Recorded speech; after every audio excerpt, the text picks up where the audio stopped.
बात करने के लिए लॉगिन करें www.astrotak.com।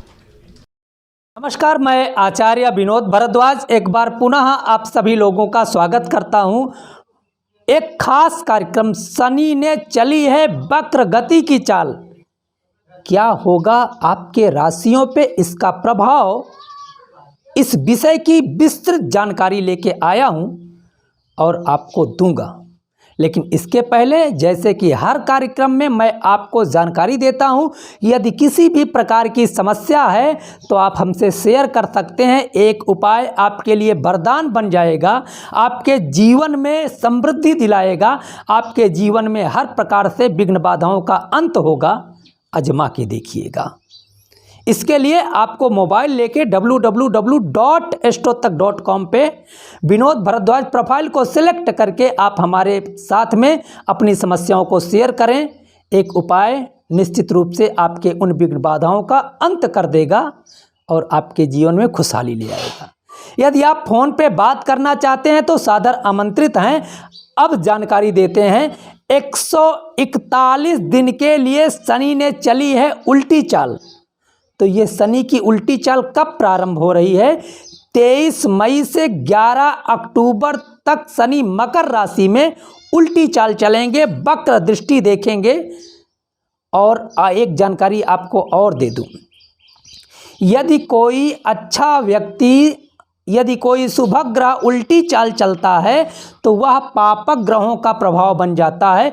लेकिन यदि कोई पापक ग्रह, क्रूरक ग्रह उल्टी चाल चलना शुरू कर देता है तो निश्चित रूप से शुभता प्रदान करता है। ठीक उसी प्रकार से जैसे कोई खराब व्यक्ति यदि सीधा हो जाए, शांत हो जाए तो वो अच्छा कार्य करता है। वहीं कोई अगर अच्छा व्यक्ति, साधु व्यक्ति यदि उल्टा सोचने लगे तो वो पूरी तरह से तहस नहस कर देता है।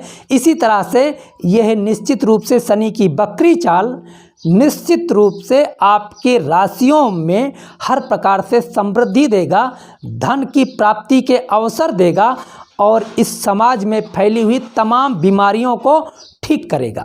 तो अब बात करते हैं मेष राशि की, क्योंकि मेष राशि पे 10वें भाव में शनि होगा तो राजकीय पक्ष से लाभ मिलेगा। साथ ही साथ आपको खर्च में थोड़ा सावधानी बरतनी पड़ेगी और लग्जरी चीज़ों की प्राप्ति होगी, परंतु दाम्पत्य जीवन को संभालना आपकी जिम्मेदारी होगी, अन्यथा दिक्कतें आ सकती हैं। अब बात करते हैं वृषभ राशि की। वृषभ राशि की बात करते हैं तो 9वें भाव में होंगे शनि। 9वें भाव में होंगे तो भाग्य उन्नति होगी। भाग्य उन्नति के साथ साथ अर्थ में निश्चित रूप से वृद्धि होगी और जो है पराक्रम में आपके वृद्धि होगी, परंतु शत्रुओं पे आपको ध्यान रखने की आवश्यकता है। अब बात करते हैं मिथुन राशि की। 8वें भाव में शनि होंगे तो वाहन चलाते समय विशेष सावधानी रखें। साथ ही साथ आपका राजकीय पक्ष से कोई व्यक्ति सहायता कर सकता है 141 दिन में, जिससे कि अर्थ की प्राप्ति होगी। साथ ही साथ थोड़ा वाणी पे आप संयम रखें, अन्यथा दिक्कतें हो सकती हैं, परंतु संतान पक्ष से कोई खुशखबरी आपको प्राप्त हो सकती है। अब बात करते हैं कर्क राशि की। कर्क राशि के 7वें घर में शनि होने के कारण दाम्पत्य जीवन को आपको संभालना पड़ेगा, झगड़ा आदि से दूरी बनानी पड़ेगी। साथ ही साथ आपके 9वें भाव पे इनकी दृष्टि होगी तो भाग्य उन्नति होगी और कोई भी कार्य सोच समझ के करने का प्रयास करें। आप जो जल्दबाजी, हड़बड़ाहट में न करें। और साथ ही साथ जो लग्जरी चीज़ों से आपको 141 दिन में लाभ प्राप्त होने वाला है। बात करते हैं सिंह राशि की। सिंह राशि की बात करते हैं तो 8वें भाव में शनि होने के कारण अपने शत्रुओं पे आप विशेष रूप से उनके ऊपर निगाह रखें और अपने आसपास के मित्रों पे भी निगाह रखें, नहीं तो मित्र ही शत्रु बन सकते हैं। और साथ ही साथ आपको वाहन चलाते समय सावधानी आपको बिल्कुल रखने की आवश्यकता है। अनावश्यक खर्च से बचने की आवश्यकता है 141 दिन तक। साथ ही साथ आपके पराक्रम में वृद्धि होगी, परंतु कार्य को सोच समझ के करने की आवश्यकता है। अब बात करते हैं कन्या राशि की। कन्या राशि पे पंचम भाव में होंगे तो संतान पक्ष से कोई खुशखबरी मिल सकती है, परंतु प्रेम से संबंधित कार्यों में विघ्न बाधाएं आ सकती हैं। दाम्पत्य जीवन को संभालने की आवश्यकता है, अन्यथा दिक्कतें ही दिक्कतें होंगी। साथ ही साथ आपके जीवन में आर्थिक लाभ के अवसर होंगे, परंतु वाणी पे आप संयम रखेंगे तो सब कुछ अच्छा होता चला जाएगा। अब बात करते हैं तुला राशि की। जब जो तुला राशि की बात करते हैं तो नंबर 4 पे होंगे शनि। नंबर 4 पे होंगे तो लग्जरी चीज़ों से आपको लाभ प्राप्त होगा।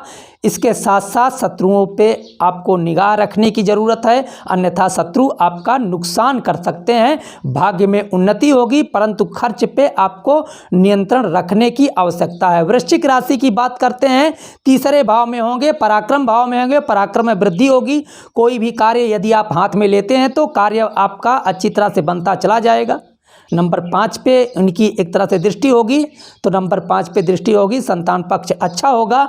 इसके साथ साथ 9वें भाव में भी इसके साथ साथ 9वें भाव में दृष्टि होगी तो भाग्य अच्छा होगा, और भाग्य के साथ साथ आपको अनावश्यक खर्च से बचने की आवश्यकता है। अब बात कर लेते हैं धनु राशि की। धनु राशि में दूसरे भाव में होंगे तो वाणी पे संयम रखने की आवश्यकता है, और लग्जरी चीज़ों से आपको सावधानी बरतने की आवश्यकता है। वाहन चलाते समय विशेष सावधानी रखने की आवश्यकता है। साथ ही साथ आय के स्रोत भी खुलेंगे 141 दिन के अंदर।